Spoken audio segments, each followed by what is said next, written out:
안녕하세요. 저번 시간에 이어 두 번째 시간 공공조달 입찰 절차에 대한 기초 용어에 대해서 완전 정복해 보는 이 시간 가지도록 하겠습니다.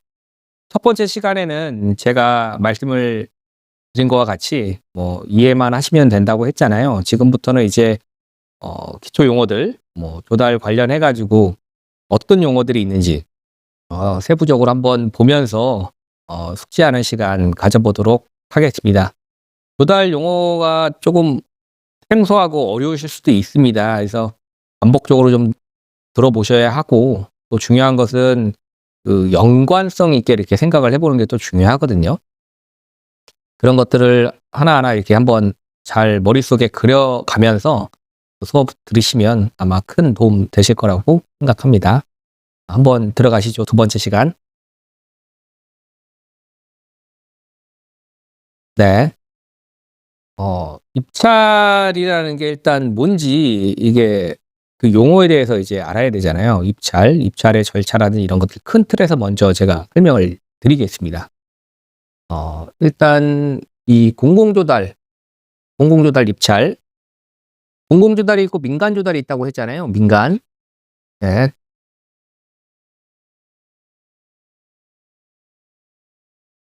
근데 여기서 우리는 일단 공공조달만 보자고요. 공공조달 입찰은 국가계약법, 또 지방계약법, 그다음에 조달청 업무 기준에 따라 진행된다고 이제 되어 있잖아요.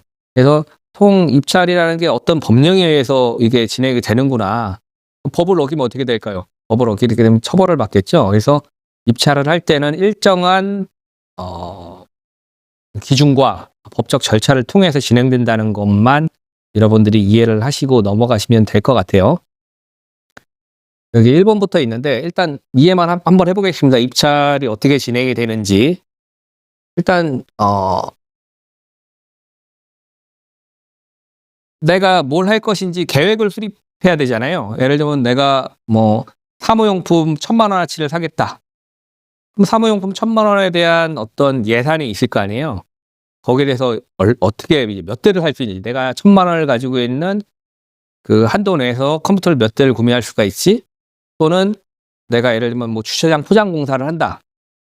관공서에 주차장 포장 공사를 한다고 했을 때 그럼 10억이라는 돈이 있다. 그럼 10억을 가지고 내가 얼마만큼의 면적에다가 주차장을 만들 수가 있는지, 이런 어떻게 보면 내가 가지고 있는 예산에 따라서, 우리가 해외여행 갈 때도 마찬가지잖아요. 해외여행 갈 때도 돈이 많으면 유럽도 가고 미국도 가고 이러겠지만, 돈이 좀 부족하고 이럴 때는 국내 여행을 가거나 아니면은 동남아시아 지역을 가거나 이런 것처럼 그 예산에 맞춰서 내가 가지고 있는 돈이 얼마냐에 따라서 그 계획을 어떻게 할 것인지에 대한 그 수립을 하는 게 바로 이 첫 번째 단계입니다. 응? 응? 예산을 확보하고 내가 계약을 어떤 식으로 할 것인지에 대해서 고민하는 단계죠. 조달 계획 수립. 이게 가장 첫 번째고, 예산이 나오면 두 번째는 그 예산이 나왔으면 어떻게 해야 될까요? 그 예산 가지고 내가 이제 올리는 거죠. 그 첫 번째 시간에 제가 나라장터에서 보셨잖아요. 나라장터에서 보신 것처럼 그 화면에 예산은 이만큼인데 내가 하려고 그러는 게 공공조달 관리사 교재를 개발하는 그런 거에 대해서 올렸었잖아요. 그런 것처럼 내가 필요로 하는 게 뭔지 나라장터라는 시스템을 통해서 게시를 하는 거. 근데 못하네요. 게시를 하는 거. 네. 공고문에 게시를 하는 게 두 번째 단계입니다. 입찰 공고문. 내가 돈이 이만큼 있고 이게 필요한데 이걸 해줄 수가 있어? 라고 올리는 거. 근데 그거를 어디에 올린다? 이 나라장터 시스템에 올린다는 거죠. 네. 이 두 번째. 세 번째는 이제 참가 자격 등록입니다. 이건 뭐냐면, 그러면은 아무나 아무 때나 참석할 수 있냐? 이런 개념보다는 미리 사전에 등록을 합니다. 요거에 들어가기 위해서는 업체들이 미리 등록을 해야 돼요. 내가 입찰 참가 자격이 있어. 또는 나도 그 입찰에 참여하고 싶은데 내가 일단 우리 업체 이러니까 등록을 해줘. 라고 이제 등록을 하는 게 있습니다. 입찰 참가 자격 등록. 이거는 뭐 사전에 이루어지겠죠. 어떻게 보면 참가 자격 등록. 응? 그걸 의미하는 겁니다. 나 그 공사에 참여하고 싶어.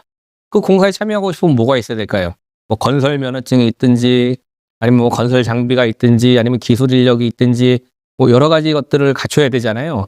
그러니까 내가 이거를 하기 위한 최소한의 조건이 맞춰져 있냐 안 맞춰져 있냐 그거를 따져보는 게 이제 어떻게 보면 참가 자격 등록이라고 생각을 하시면 됩니다. 네 번째는 입찰서의 제출.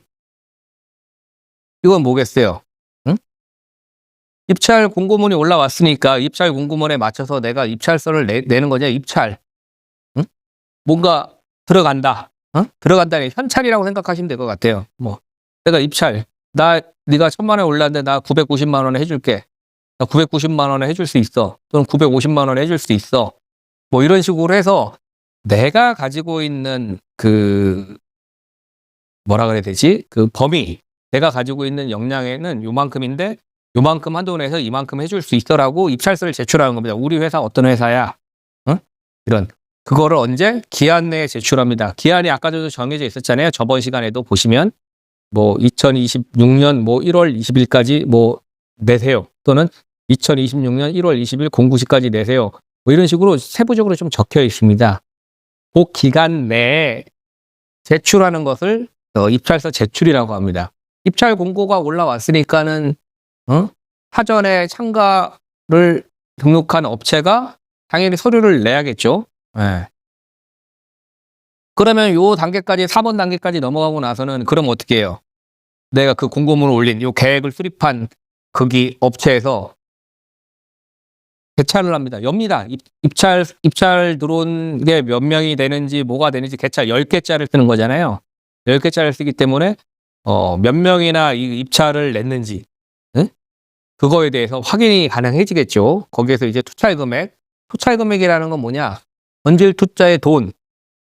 입찰서를 제출한 그 현찰이라 그랬잖아요. 현찰에서 1,000만 원짜리 만약에 공사를 한다. 그럼 난 아까 900만 원 또는 950만 원 뭐 이렇게 얘기를 했잖아요.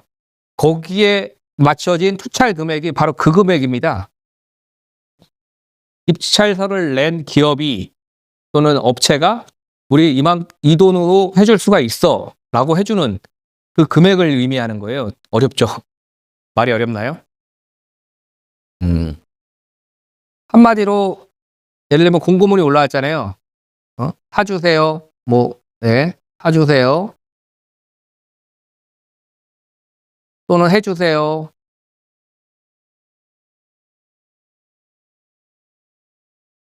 예를 들면 1,000만 원입니다. 하면은 A, B, C가 있다고 해볼게요. 한번 예를 들어서 A는 990만 원에 해줄게요. B는 뭐 950만 원에 해줄게요. 네? C는 뭐 900만 원 해줄게요. 라고 이 가격을 던집니다. 이거를 투찰이라고 하거든요. 네.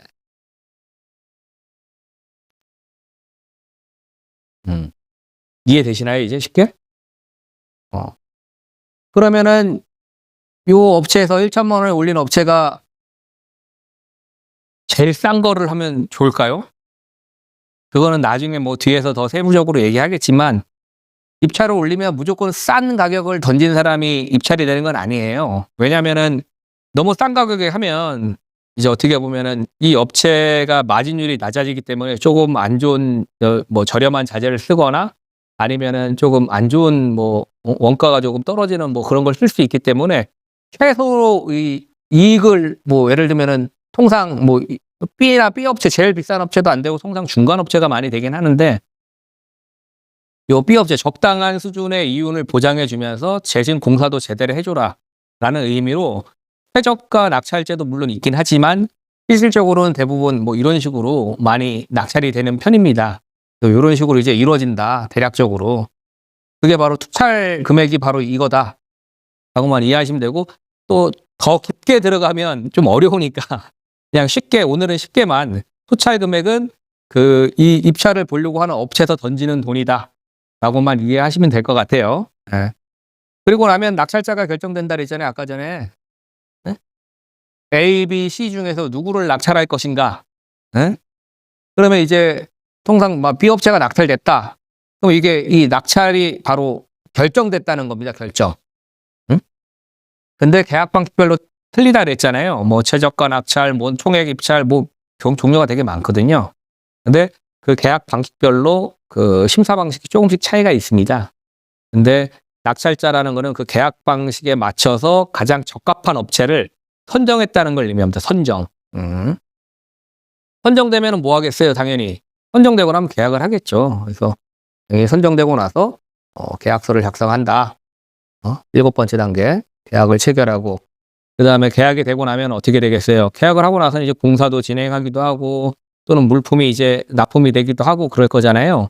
그럼 이제 그런 것들이 이제 이행이 되고 지급이 되고 하는 그런 어떤 일련의 절차들. 그래서 전체적인 흐름은 이렇다. 뭐 순서를 정확하게 외우지는 않더라도 계획을 수립하고 나면 거기에 맞춰서 입찰 공고를 올리고 그리고 나서 저기 개찰을 하고 낙찰자를 결정하고 계약을 체결한 다음에 최종적으로 이행 및 지급을 한다. 요 정도 단계로만 알고 있으면 되고 요 참가 자격 등록이랑 여기 입찰서 제출하는 거는 이 공사에 들어가는 그 업체에서 이제 진행을 하는 거겠죠. 근데 이제 수요자의 입장에서는 요렇게 계획 수립, 입찰 공고, 그다음에 여기 개찰 한 다음에 낙찰자를 결정하고 결정이 되면 계약을 체결하고 계약이 체결되면 실제 이행하고 지급을 한다. 요런 순서도만 대략적으로 알고 계시면 될 것 같아요. 어렵나요, 말이? 우리가 여행을 가면 여행 가기 전에 예산과 그다음에 얼마나 갈 것인지 기한을 정하잖아요. 돈이 얼마고 그다음에 기간 얼마나 할 것인지 거기에 따라서 우리가 어떻게 보면 또 어디 나라로 갈 수 있지라는 게 정해지잖아요. 호텔도 뭐 좋은 곳에 묵을 수도 있고 안 좋은 곳에 묵을 수도 있고 그다음에 뭐 거기 가서 뭐 어떤 체험 활동이나 이런 것들도 내가 호핑 투어까지 할 것인지 아니면 그냥 단순히 그냥 뭐 경관만 바라볼 것인지 이런 게 정해지는 것처럼 우리가 여행을 생각하면 편할 거예요. 이렇게 해서 예산에 따라서 계획이 수립이 되고 계획이 수립이 되면 어떻게 돼요? 어디 여행사 할 건지 결정되잖아요. 뭐 되게 많잖아요. 여행사가 뭐 자유여행으로 갈 것인지 아니면 뭐 노랑풍선 하나 여행인가요? 하여튼 뭐 해가지고 모두 투어 되게 많잖아요. 여행사도 우리가 선정을 해야 되잖아요. 어디로 할 것인지 이 공고문 올리는 거 그리고 나서 가장 이제 우리 예상과 그 계획에 맞는 곳에 그거를 우리가 이제 결정을 하는 거죠. 결정을 해서 그다음에 거기랑 계약을 체결하고 실제 여행을 가고. 그러니까 실제 입찰 절차랑 여행하는 우리가 여행 나갈 때 어떤 그런 절차랑 이렇게 좀 연관해서 생각을 하시면 조금 더 이해하시기 편하실 거라고 생각이 드네요. 네. 그리고 여행사에서는 이 참가 자격 증후야 여행사에서는 이런 걸 생각을 하면 되겠죠. 여행사 같은 경우에는 뭐 패키지 같은 게 많이 있잖아요. 보면 그런 패키지 같은 거 여행사로 등록을 하고 나서 뭐 그다음에 패키지 상품들을 이게 막 올리잖아요. 입찰서 제출 그런 거로 이제 생각을 하면 될 것 같아요. 이렇게 어렵지 않죠? 네. 다음 보겠습니다. 그래서 아까 1단계부터 총 8단계로 이렇게 쭉 있었잖아요. 근데 실질적으로 수요기관에서는 1단계부터 아까 전에 6단계 정도 됐잖아요. 6단계 정도 됐는데 그 단계별로 해서 나오는 용어들 무슨 말인지 좀 어려우니까 쉽게 한번 풀어나가 보도록 하겠습니다. 자, 1단계는 조달계획의 수립이라 그랬잖아요. 우리가 여행할 때 여행 계획을 세우는 것처럼 시작점입니다. 제일 먼저 시작되는 거. 근데 그 조달계획을 수립을 할 때 용어들이 있는데 입찰, 투찰, 개찰, 낙찰 엄청 어렵잖아요. 이게 무슨 얘기들이냐? 보면은 입찰, 공공기관과 계약을 맺기 위해 업체가 조건을 제시하고 가격을 제출하는 행위라고 이게 되어 있잖아요. 전체 과정에서의 어떤 용어, 그러니까 가격을 제출하는 거, 조건을 제시하는 거, 이게 입찰이라고 하는 겁니다. 입찰. 너희가 요렇게 필요하다고 했는데 우리가 이만큼 해줄 수 있어. 또는 돈 이만큼 뭐 낼게. 뭐 이런 식으로 하는 그런 어떤 조율하는 과정을 입찰이라고 합니다. 말이 그렇게 어렵지가 않을 거예요. 입찰한다는 거는. 응? 투찰이라는 거는 입찰에 참여해서 가격을 입력하고 제출하는 과정이라고 되어 있잖아요. 응? 똑같은 말입니다. 똑같은 말이야. 근데 세부 과정이라고 되어 있잖아요.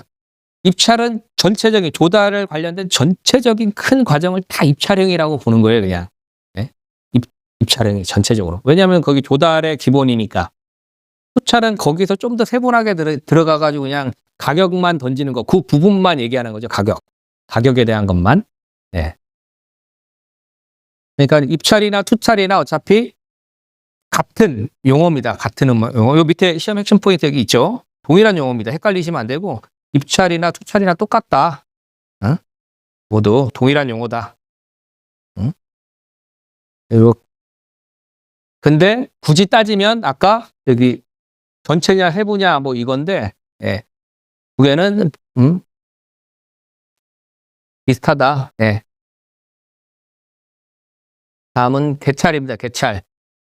개찰은 이제 입찰 결과의 가격의 결과를 공개하는 거라고 되어 있잖아요. 그럼 이제 순위가 나옵니다. 악찰가랑 이렇게. 그러니까 내가 뭐 아까 1,000만 원을 기준으로 했잖아요. 우리는 900만 원 해줄게. 우리는 950만 원 해줄게. 우리는 뭐 990만 원 해줄게.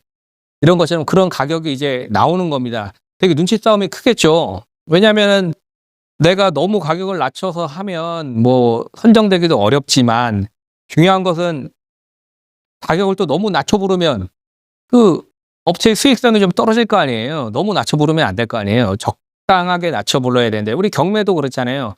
경매도 뭐 보면은 뭐 경매 하시는 앞에서 진행하시는 분이 보면 뭐 이거 물건 하나 내놓고 이거 10만 원부터 시작합니다. 10만 원, 뭐 11만 원, 12만 원 막 하지만 그 10만 원이라는 그 최저 가격이 정해져 있잖아요. 그거는 뭐예요? 경매업자도 뭐 손해를 보고 팔 수는 없으니까 최소로 기준을 잡아 놓는데 예를 들면 누가 9만 5천 원에 받고 뭐 8만 원에 팔고 이러면 마이너스 나니까 그 어떤 최소로 내가 투자를 해야 되죠. 금액을.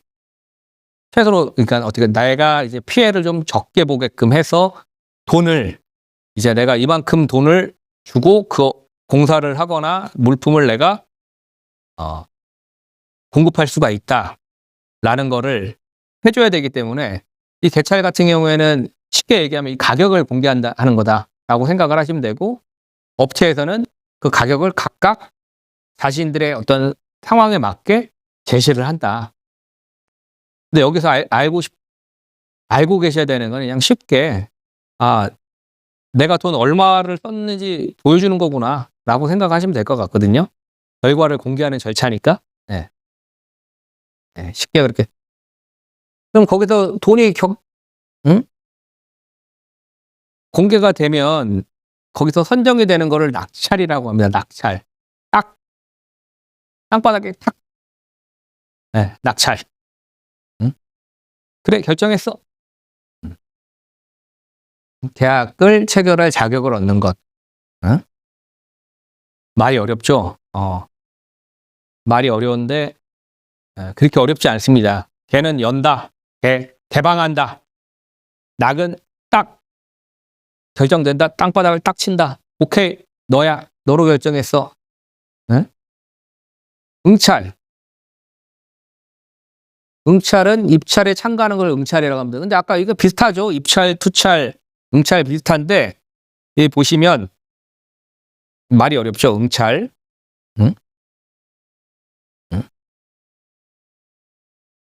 응찰 가격은 업체가 희망하는 돈. 입찰 가격은 공식 기준가. 그러니까 업체에서 1,000만 원이라고 얘기를 했는데 응찰 가격은 나는 그냥 900만 원에 할래. 뭐 이런 식으로 하는 거죠. 어떻게 보면. 업체별 그래서 약간 차이가 있습니다. 보시면. 말이 어렵나요? 업체가 자유롭게 제시하는 가격이 응찰 가격입니다.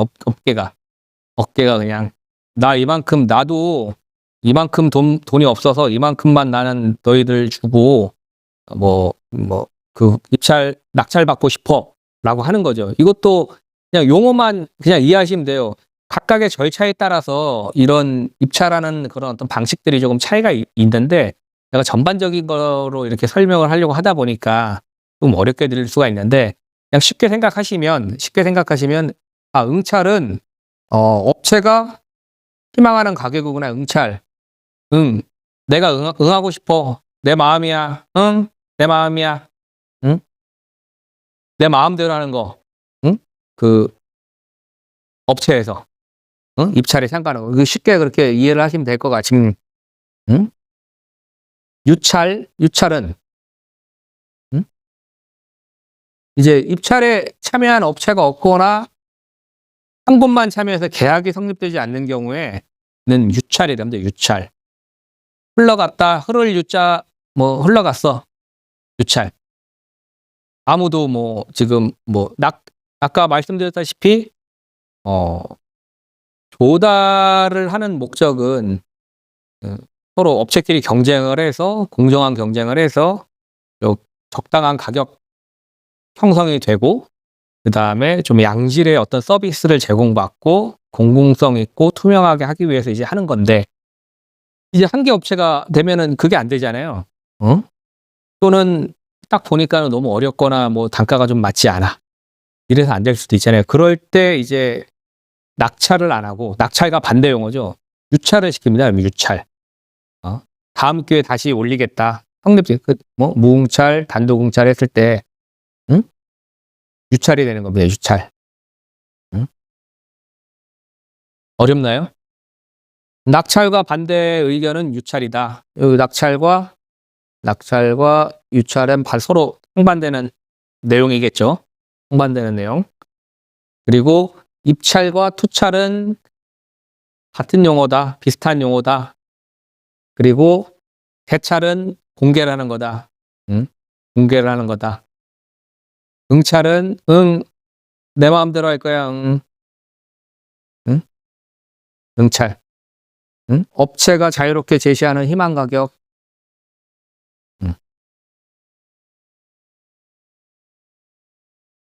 이해 안 되시나요? 입찰, 투찰, 대찰, 낙찰, 응찰, 유찰. 다 찰찰찰찰찰 그러는데 이렇게 어렵지 않습니다.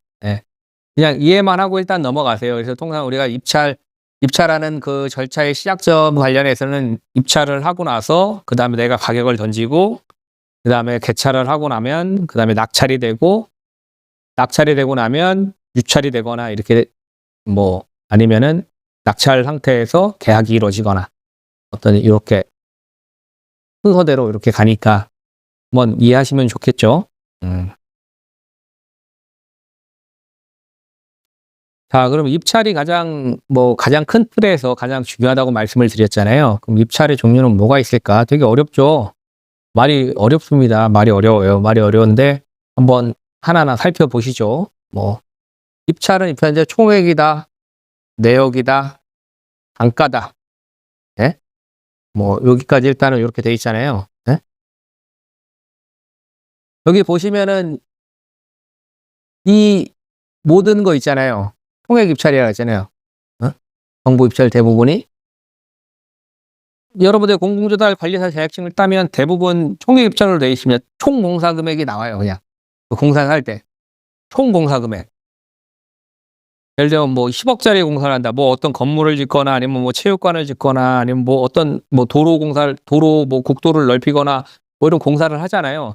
그럼 총 사업비가 나옵니다. 10억이면 10억, 20억이면 20억, 30억이면 30억. 그런 금액이 처음부터 다 정해지는 걸 총액 입찰이라고 해요. 정부 입찰의 대부분이 총액 입찰입니다. 그래서 총액은 공사 대금 모든 금액이 다 포함된 금액이 총액이구나, 총액 입찰이구나라고 생각을 하시면 될 것 같아요. 어렵지 않죠? 내역 입찰은 보시면 공종별 물량 내역서에 단가를 기재했다. 이게 어렵잖아요. 공종별 예를 들면 이런 거거든요. 공정률 물량 내역. 내역서의 단가를 기재한 내역 입찰이라는 게 단가를 적잖아요. 단가. 예를 들면 뭐 아까 전에 총액은 그냥 전부 다 포함한다 그랬잖아요. 근데 도로공사를 예로 한번 들어볼까요? 도로공사가 있으면 뭐가 필요해요? 콘크리트가 필요하죠. 콘크리트, 시멘트, 네, 시멘트. 뭐가 또 필요해요? 철근이 필요하겠죠. 철근, 뭐, 어? 또 뭐가 필요하겠어요? 뭐 모래, 뭐 많을 거 아니에요. 이렇게 쭉쭉쭉. 그럼 콘크리트, 시멘트는 여기 몇 개가 들어가냐? 예를 들면 10개라 그러면 10개. 네? 10개인데 콘크리트가 곱하기 단가가 10,000원이다. 그럼 이거 합치면 얼마예요? 10만 원이죠? 예를 들면. 이런 식으로 해서 그 공사에 들어가는 각각의 어떤 그 단가들을 전부 다 하나하나 계산을 해가지고 하는 게 내역 입찰이, 응? 내역 입찰. 손도 많이 가고, 그 다음에 뭐 쉽지도 않겠죠? 이렇게 하는 이유가 또 있습니다. 나중에, 이제 말씀을 드리겠지만, 내역 입찰을 이렇게 하는 이유가 있고, 총액 입찰을 하는 이유가 있고, 다 이유가 있기 때문에 하는 건데, 내역 입찰은 여러분들이 하는 거는 내역서를 뽑아온다 그러잖아요. 그러니까 내역이 뭐야? 아니면 우리가 뭐 마트에 가서 음식을 사더라도 보면 거기에 이제 그 뭐야? 뭐 딸기를 샀다, 뭐 사과를 샀다, 아니면 뭐 저기 우유를 샀다 그러면 우유 항목에 대한 뭐 할인 DC 된 것부터 해서 막 나오잖아요. 단가가 쭉쭉쭉쭉 나오잖아요. 그런 걸로 좀 이해를 하시면 될 것 같아요. 내역 입찰 같은 경우에는 세부적으로 그렇게 나와 있는 거 단가 입, 네, 응? 응?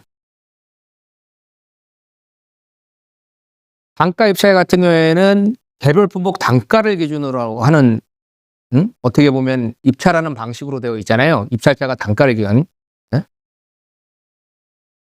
보시면 아까 전에 내역 입찰이랑 좀 비슷하죠. 내역 입찰이랑. 이거는 전체적인 총 그 어떤 그거를 크게 큰 내역에서 단가를 큰 내역에서 말을 했다고 하면 이거는 하나하나 이거를 뭐 어떻게 설명을 해야 될까요? 응? 응? 이거를 응? 이게 굳이 따지면은 내역 입찰과 단가 입찰의 차이는 여기 보시면 그 입찰서와 산출 내역서 금액을 유한 입찰로 입찰한다고 되어 있잖아요. 응?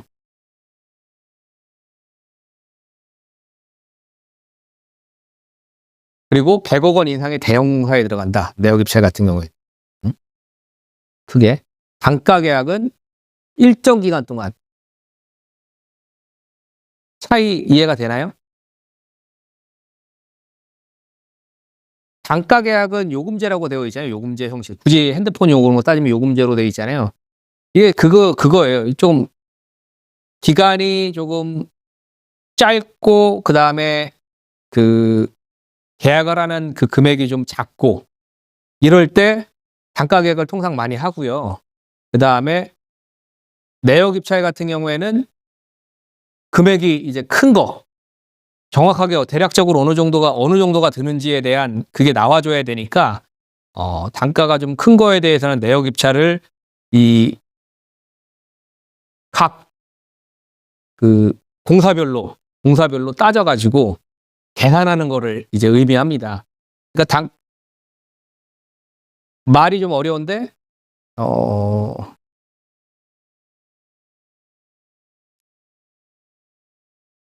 다시 하겠습니다.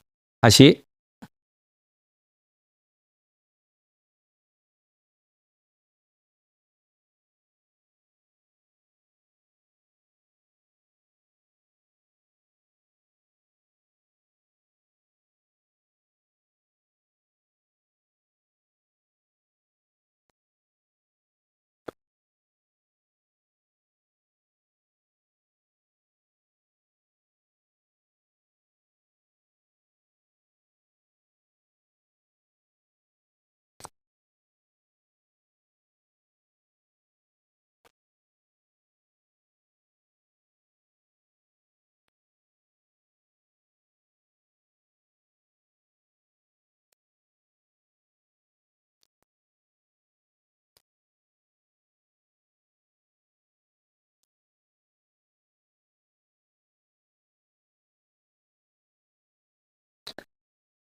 시작하겠습니다. 예, 두 번째는 여러분들 되게 어렵죠, 말이. 용어들이 어려운데, 총액 입찰, 뭐, 내역 입찰, 단가 입찰 되게 말이 어려운데, 하나하나 살펴보겠습니다, 여기까지. 자, 총액 입찰. 정보 입찰의 대부분이 총액 입찰로 진행된다고 보시면 돼요. 그러니까 예를 들면 뭐, 도로를 만들거나 아니면 뭐 건물, 체육관을 만들거나 이런 것들을 할 때 총 뭐 공사 금액이 10억이다 또는 100억이다 이러면 그 금액이 총괄적으로 100억 정도 나옵니다.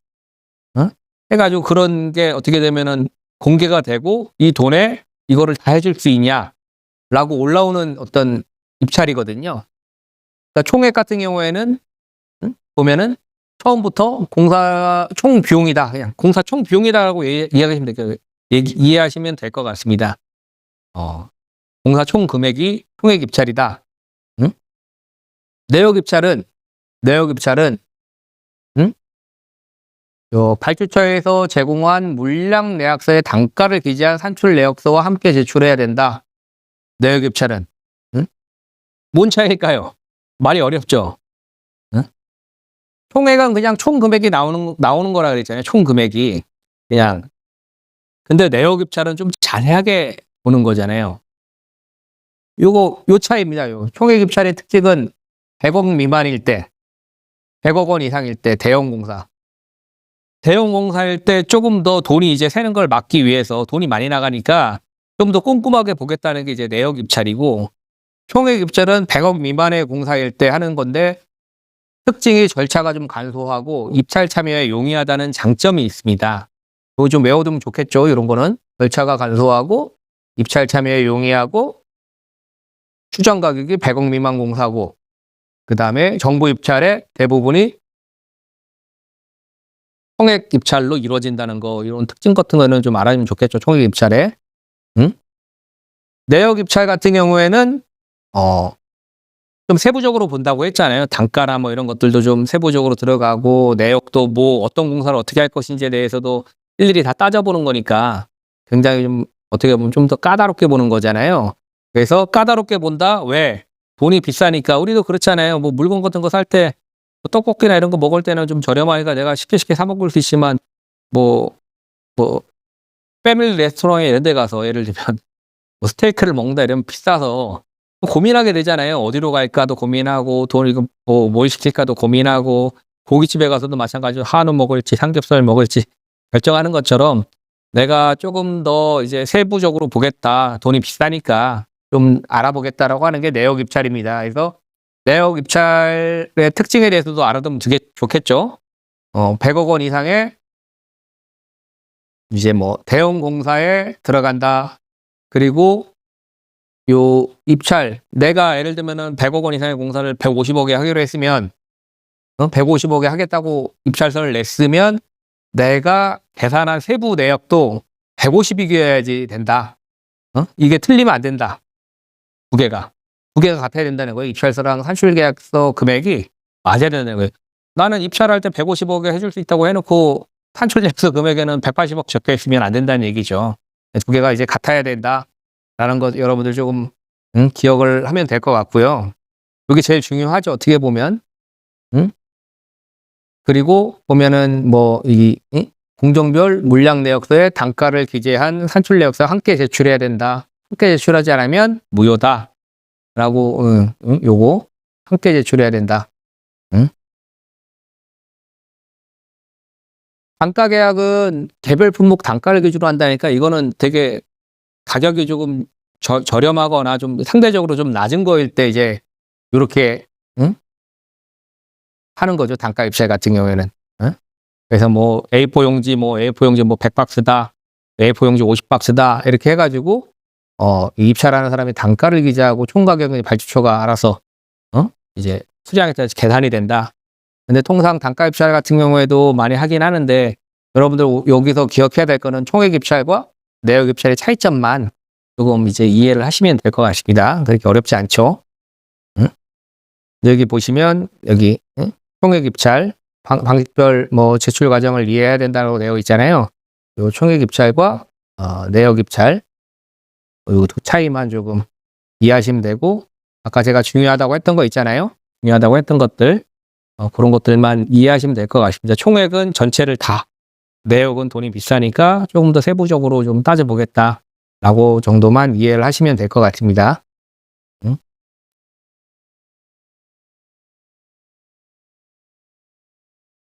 다음은 이제 경쟁인데요. 이제 뭐 입찰서를 내잖아요. 다 뭐 입찰서를 내면 이거를 뭐 어떻게 뽑을 건지에 대해서 이제 나오는 건데, 이게 보면은 뭐 일반 경쟁, 뭐 제한 경쟁, 또 지명 경쟁, 또 수의 계약 뭐 이렇게 되어 있는데, 일반 경쟁은 모두가 참여할 수 있다는 건, 모두가 특별한 자격 제한 없이, 응?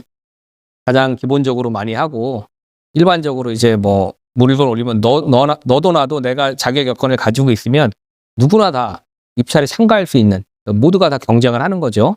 제가 전에 첫 번째 시간에도 하나의 공고문에 한 40개 업체가 이제 들어와 가지고 경쟁을 한 적도 있다 그랬잖아요. 그 정도로 입찰이 되게 경쟁이 치열하기도 하고, 그만큼 또 메리트가 있기 때문에 이제 업체들도 입찰을 하는 거겠죠. 그렇죠? 그래서 일반 경쟁은 일반적으로 모두 다 할 수 있다. 그냥 일반적으로 특별한 자격 없이 모두 참여할 수 있다라고 이해를 하시면 될 것 같고요. 요 제한 경쟁 같은 경우에는 가장 큰 거는 보시면 뭐 기술 보유하고 이렇게 되어 있잖아요. 특정 조건이 필요하다. 예를 들면 제가 실제 그 입찰 업무를 볼 때 공동주택 그 관리 사업이라는 게 있어요. 거기 공동주택 관리 사업에서 이제 노후 아파트들이나 이런 데들이 있으면 거기에 이제 지자체에서 보조금을 뭐 지원을 해줘서 어떻게 보면 이제 옥상 방수 공사를 해준다든지, 아니면 아파트 그 외벽에 도색 작업이나 이런 걸 해주거나, 아니면은 그 주차장이나 이런 데가 이제 흙으로 되어 있으니까 이제 그런 흙을 이제 콘크리트나 뭐 아스콘이나 이런 걸로 이제 깔아주는, 아스팔트나 이런 걸로 깔아주는 그런 사업을 하거든요. 각 지자체별로는. 근데 그거를 하려면 예를 들면 옥상 뭐 방수 공사를 한다 그러면 아무나 그냥 페인트 그냥 칠하면 되는 게 아니잖아요. 전문적인 어떤 그 방수 관련된 그 전문 공사 그 종목이, 그 사업자 등록상 종목이 전문 공사, 방수, 외부 방수나 외부 도색이나 뭐 이런 것들이 이제 들어가 있어야 되는, 전문 건설업 면허가 있어야 된다는 거죠. 그런 업체가 아무래도 그 일반적인 그 건설 업체보다는 조금 더 어떤 기술 이런 걸 보유하고 있기 때문에 아무래도 이제 지자체에서 이제 사업비를 주고 진행하는 거에 있어서 조금 더 낫지 않냐라고 해서, 그런 어떤 특정 조건들이 있는 업체들만 할 수 있게끔 만들어 놓은 게 이제 제한 경쟁을 생각하시면 돼요. 얘가 전문성을 가지고 있냐 없냐, 얘가 기술을 가지고 있냐 없냐, 아무나 이제 들어와서 하지 못하게끔 어떤 그런 것들 제한을 좀 걸어놓는 게 제한 경쟁이라고 생각하시면 됩니다. 그 중에 가장 큰 거는 통상 보면은 기술 보유가 많더라고요. 기술 보유. 어떤 기술을 가지고 있냐, 네가. 그래서 제한 경쟁은 제한적으로 어떤 특정 조건이 충족돼야지만 할 수 있는, 입찰을 넣을 수 있는 그런 조건을 부여하는 거, 그게 제한 경쟁이라고 생각하시면 될 것 같아요. 지명 경쟁은 여기 보시면 특정 다수의 업체를 지명한다 그랬잖아요. 특수한 설비. 예를 들면 뭐 태양광이라든지, 아니면 뭐 지열 시스템이라든지, 뭐 여러 가지 이제 특수한 어떤 게 필요할 때 이제 지명을 하는 거죠. 지명이라 그러잖아요. 너 지명에 일어나.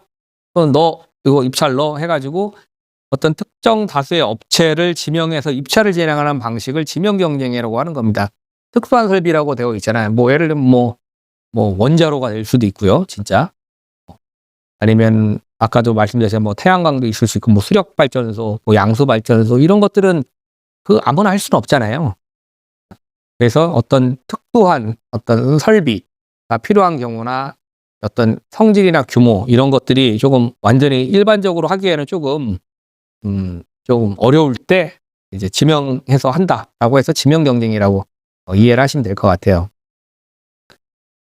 네 번째 수의 계약 같은 경우에는 수의, 응? 특정한 상대를 선정해서 계약을 체결한다. 응? 이게 특정 상대를 선정한다. 왜 특정 상대를 선정할까요?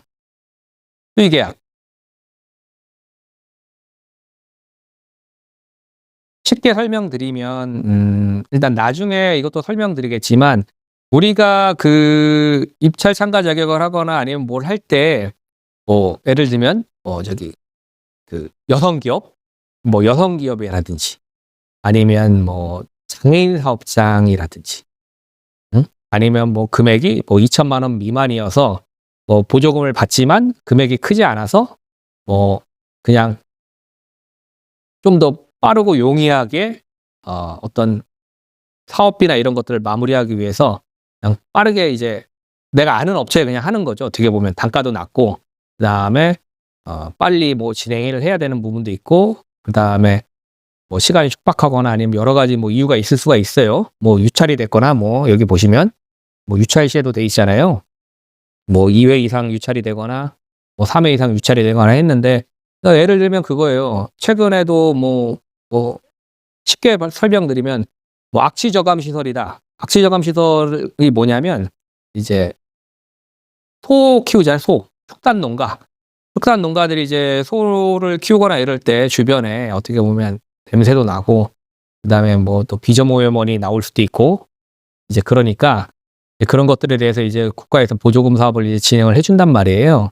근데 예를 들면은 뭐 대도시 같은 경우에는 그런 것들을 만들어주는 회사가 많을 수가 있어요. 근데 예를 들면 뭐 철원이든 화천이든 어떤 좀 이제 외진 곳 있잖아요. 외진 곳 화천이나 뭐 고성이나 뭐 좀 시골 같은데 좀 외진 곳은 이거는 업체가 이렇게 많지가 않거든요. 그러면 내가 아무리 그 입찰 공고문을 올리더라도 그 지역 업체에서 통상 제일 먼저는 지역 업체를 많이 쓰려고 해요. 지역 업체를 많이 쓰려고 하는데 지역에서 그 업체를 찾고 싶어도 찾을 수가 없는 거예요. 그럼 어떻게 해야 돼요?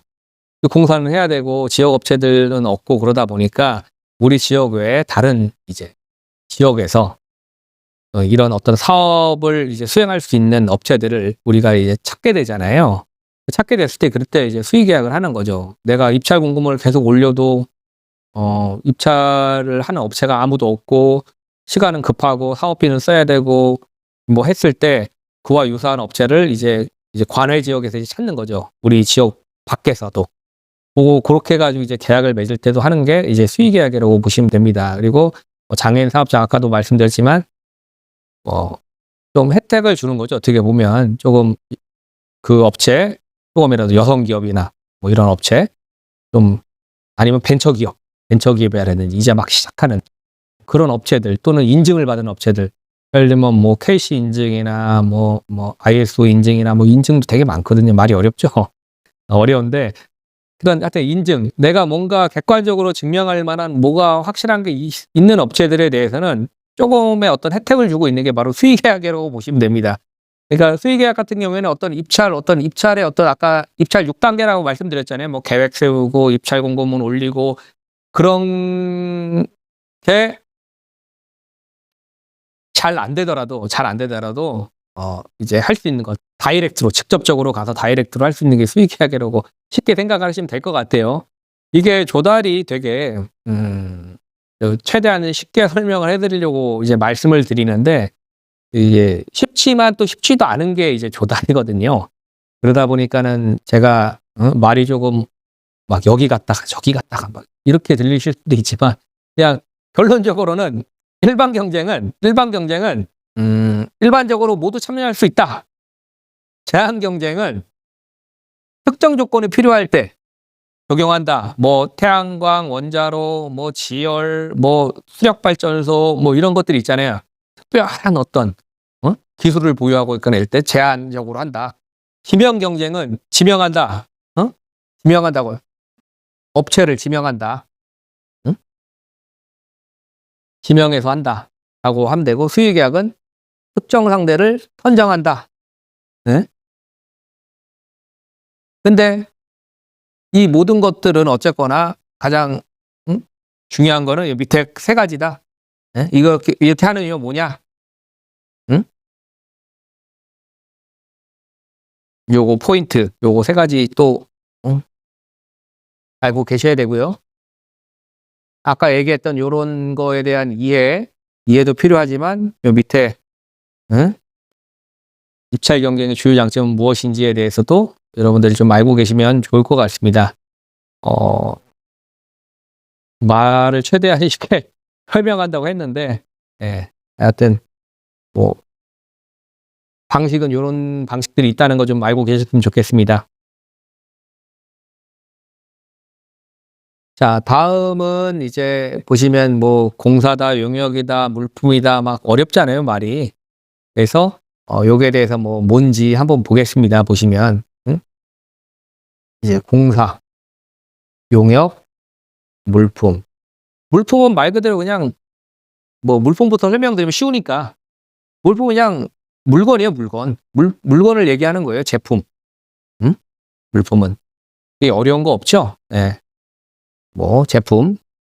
용역은 보시면 비물리적 서비스라고 되어 있잖아요. 뭐 노무, 사람이 이제 인력하는 거, 뭐 하는 거, 그다음에 뭐 이런 것들, 용역을 준다. 그냥 노무 비물리적 서비스만 외우시면 될 것 같아요. 그냥 쉽게. 네? 공사는 뭘 설치하는 거나 유지하거나 보수하거나 해치하거나 물리적 작업. 가장 큰 차이는 이겁니다. 물리적 작업이냐, 비물리적 서비스냐. 공사와 용역 차이. 그래서 입찰 공고문 올려온 거 보면은 이게 공사인지 용역인지 그게 이제 나오거든요. 보면 그게 나와요. 그래서 그걸 보고 우리가 이제 공사업체로서 필요한 그 서류들이 있고 또 용역 사업으로서 필요한 서류들이 있는데 약간 차이가 있습니다. 근데 여러분들 뭐 공사는 크게 물리적 작업이 공사다. 그리고 용역은 비물리적 서비스다. 물품은 그냥 물건이다. 제품이다.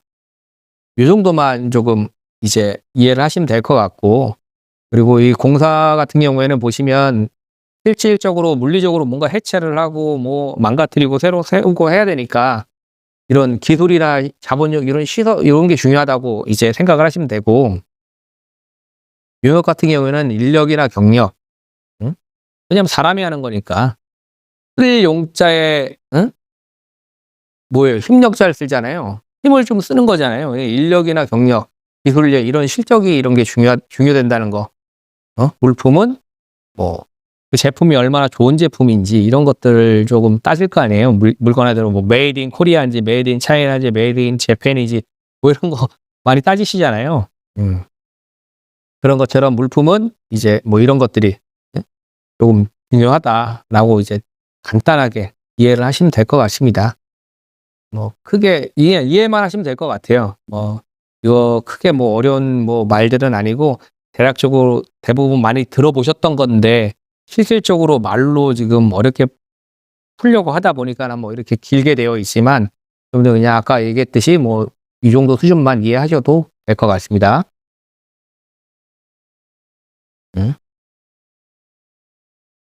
밑에는 그냥 한번 읽어보세요. 예, 요 정도 한 대략적으로 어떻게 되는지 뭐 이해하시면 될 것 같습니다. 넘어갈게요. 자, 그러면은 지금 간단하게 설명을 드렸는데 여러분들이 얼마나 이해했는지 한번 문제식으로 한번 제가 이제 질문을 던지면 한번 풀어볼까요? 입찰은 원칙적으로 나라장터를 통한 전자입찰로 진행된다. 맞을까요? 틀릴까요? 네, 맞죠. 제가 나라장터를 통해서 한다 그랬잖아요. 전자입찰. 네, 이거는 동그라미죠. 네. 전자입찰로 진행되는 겁니다. 나라장터는. 네. 나라장터를 D2B라고도 해요. 네. 입찰 공고는 낙찰자가 결정된 이후에 이거 왜 오타가 자꾸 나오죠? 이게 예. 예. 개시된다. 맞나요?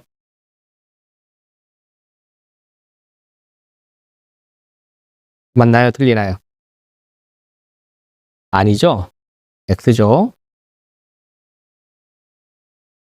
입찰 공고는 낙찰자가 결정된 이후에 게시되면 안 되죠. 어. 입찰 공고를 올린 다음에 예? 얘네들이 투차를 하고 나서 낙찰이 된다 그랬잖아요.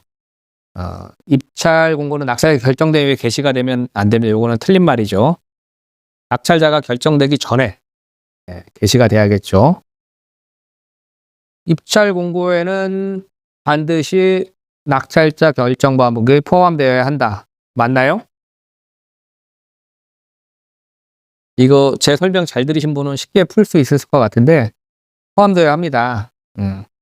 이게 중요하죠. 제가 낙찰세 결정 방법이 아까 전에 있다 그랬었잖아요. 뭐 한번 볼까요, 뒤에? 응? 응? 뭐 이렇게 일반 경쟁, 제한 경쟁, 지명 경쟁, 수익 경쟁 어떤 방법으로 할 것인지 결정 방법을 제가 해야 된다 그랬죠. 그래서 입찰 공고에는 낙찰만 포함되어야 합니다. 다음 절차는 조달 계획 수립, 입찰 공고, 입찰, 계약 체결 순으로 진행된다. 맞죠? 아까 전에 뭐 6개라 그랬는데 중간에 뭐 단계가 좀 빠져 있긴 해도 대략적인 큰 틀에서 이런 식의 어떤 계획을 수립하고 나서 입찰 공고문을 올리고 그다음에 입찰이 되고 나서 그다음에 낙찰이 되고 계약이 되고 어떤 이런 순인데 전반적인 순서는 이렇게 진행되는 게 맞습니다. 이 중간에 뭐 역으로 되거나 이런 게 없기 때문에 이것도 맞다고 생각을 하시면 될 것 같아요. 자, 계획 수립 단계에서는 계약 방법과 입찰 방식을 사전에 결정한다. 맞아요? 맞을까요? 계약 방법과 입찰 방식을 사전에 결정한다. 맞죠? 사전에 결정을 해야겠죠. 결정을 해야지만 입찰 공고문을 여기에 맞춰서 올리잖아요. 여행을 예로 들었었잖아요. 여행할 때 내가 가지고 있는 예산이 얼마인지 또 몇 박 며칠로 갈 것인지 뭐 이런 것들에 따져가지고 뭐 유럽 여행을 갈지 뭐 동남아를 갈지 아니면 국내 여행을 갈지 이런 게 결정되잖아요. 뭐 대부분 뭐 유럽 여행으로 먼저 가겠다면 거기에 맞춰서 돈을 모으기도 하지만 일반적으로는 내가 가지고 있는 가용 예산 범위 내에서 원래 여행을 많이 다니시잖아요.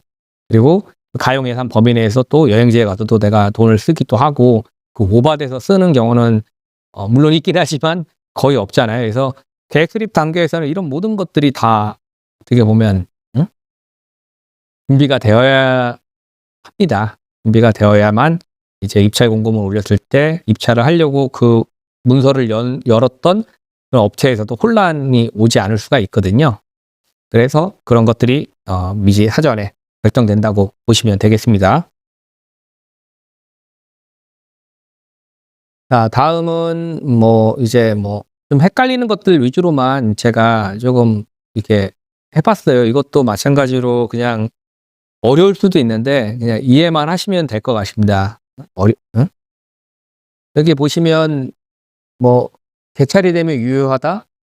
뭐 이런 표현들이 되게 어렵잖아요. 개찰은 아까 뭐라 그랬어요? 개찰이 되면. 개찰이 되면. 그 가격이 이제 이렇게 공개된다 그랬잖아요. 입찰해서 개찰을 하면. 근데 이 답은 X인데 개찰은 이제 공개 절차라는 거예요. 그냥 단순히. 내가 돈 얼마 했는지. 응? 응? 그러니까 내가 예를 들면은 이 업체가 나쁜 마음을 먹고 뭐 입찰을 넣었어요. 근데 입찰 과정에서 뭐 실무자가 좀 놓쳐서 개찰이 됐어. 그러니까 나는 입찰 몰래 넣었는데 나쁘게 이렇게 넣었는데 못하고 개찰이 됐네? 나 개찰이 됐으니까 나는 이제 내가 입찰 받을 수 있는 거잖아요. 유효하다? 그게 아니라 무효가 된다는 거예요. 무효가. 네?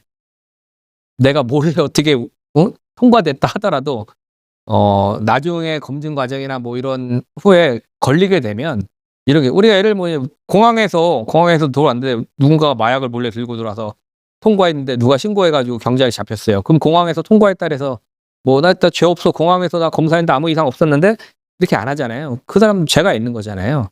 마찬가지로 이 단순한 공개의 절차일 뿐 위반이 되면 무효가 될 수 있다는 요거 있잖아요. 개찰이 되면 유효하다 이건 아니다.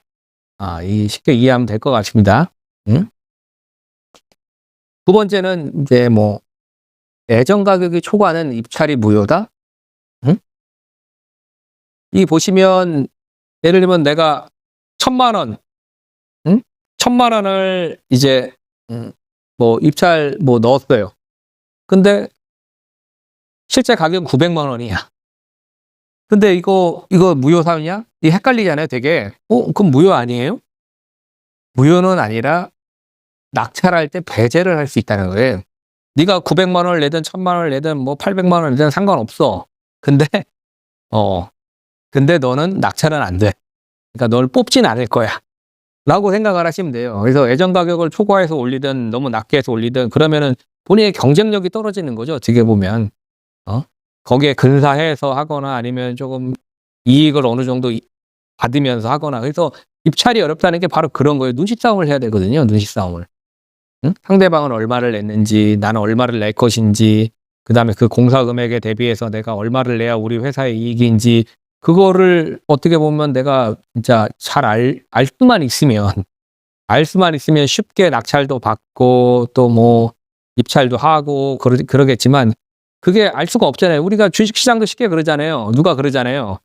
뭐 누가 그러더라고요. 뭐 워렌 버핏은 뭐 가치주에 투자하라 그러고 뭐 장기 투자하라고 그러고 그런데 예전에 우리나라는 어땠어요? 뭐 2000P에서 항상 박스 P에서 벗어나지 못했을 때, 응? 장기 투자하면은 우량주에도 그냥 막 뚝뚝 떨어지잖아요. 내가 산 것만 떨어지고 이러잖아요. 예, 내가 딴 것만 막 떨어지고 이런단 말이에요. 그러면 이제 그런 거 봤을 때 누구는 뭐 무릎에서 서서 어깨에서 팔라고 막 이렇게 많이 말하지만 그거를 맞출 수 있는 사람이 얼마나 되냐 이거죠. 알 수가 없는 거죠. 뭐 어떤 시대 상황이라든지 아니면 어떤 사회 환경이라든지 이런 거에 의해서 이렇게 계속 움직이는 거니까 살아있는 것처럼 움직이는 거니까 알 수가 없는 것처럼 입찰도 우리가 입찰 금액을 얼마 쓸지 서로 담합하거나 아니면은 서로 뭐 이렇게 뭐 이게 하지 않은 이상 알 수가 없어. 근데 그렇게 하면 또 불법이에요. 그렇게 할 수도 없죠. 예. 그렇게 할 수도 없단 말이에요. 그래서 이런 것들은 보시면 어제 결론적으로 낙찰 배제 사유가 된다라고만 이해하시면 될 것 같습니다. 잠깐 3,000%로 빠졌다가 다시 들어왔는데 예정 가격이 초과된 거는 입찰을 무효는 아니고 낙찰을 할 수는 없다. 적격심사 탈락은 뭐 입찰이 무효인가? 응? 근데 아까 말씀드린 낙찰 그냥 배제 사유가 되는 겁니다. 응? 입찰 자체. 응? 적격심사라는 게 뭐냐면 내가 적격한 업체냐 이거를 따지는 거거든요. 내가 적격한 업체인지 아닌지를 따지는 건데, 응? 예를 들면은 뭐 아까 전문 건설업 뭐 공사제가 얘기했었잖아요. 내가 옥상 방송국을 하려면 도장 방수가 전문이라는 그 전문 건설업 면허가 있어야 돼요. 근데 그 면허가 없어. 그냥 나는 공사업만 있어.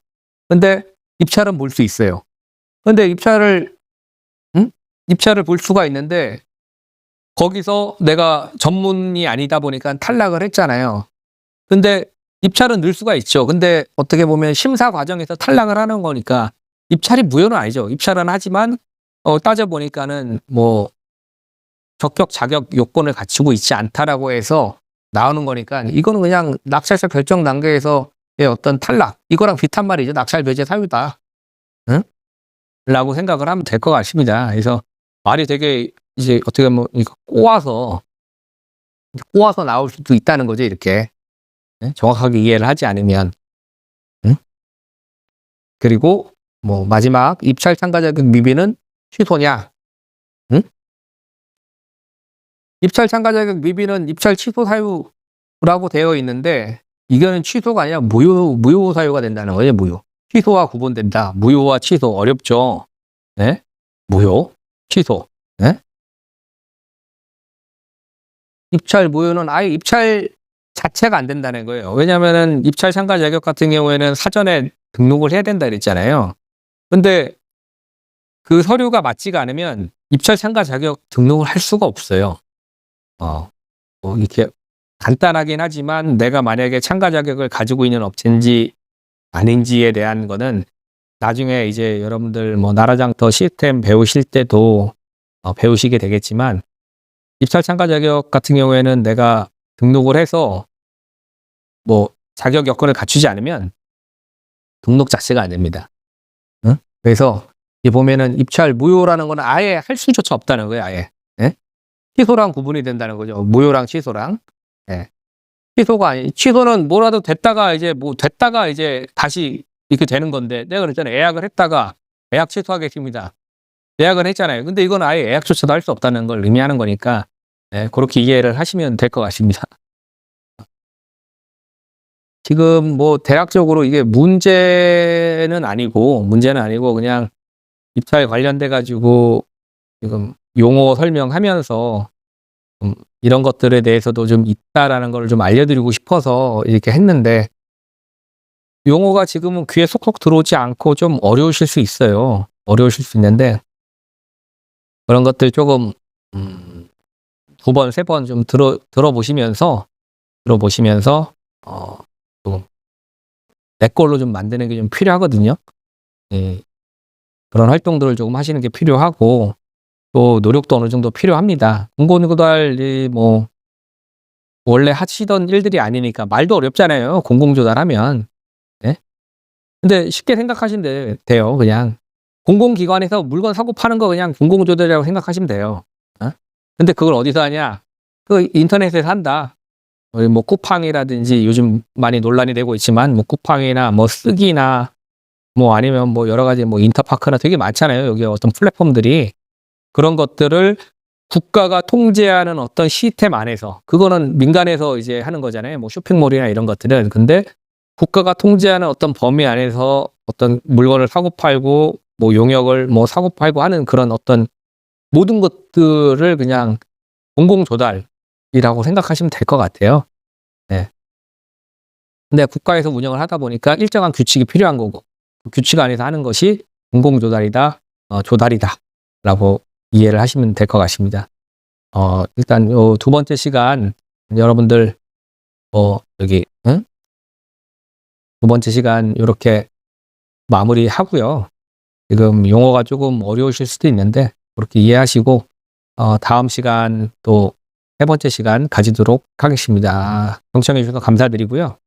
언제든지 모르는 거 있으시면 저한테 전화 주시면 제가 또 말씀을 드릴 테니까, 이해 안 되시는 부분은 뭐 저한테 언제든지 연락 주시고, 그리고 이런 어떤 용어 관련된 부분 있잖아요. 용어 관련된 부분은 외우시려고 하지 마세요. 그냥 쉽게 이해하시고 넘어간다는 생각으로 하시면 될 것 같습니다. 예. 들어주셔서 감사합니다.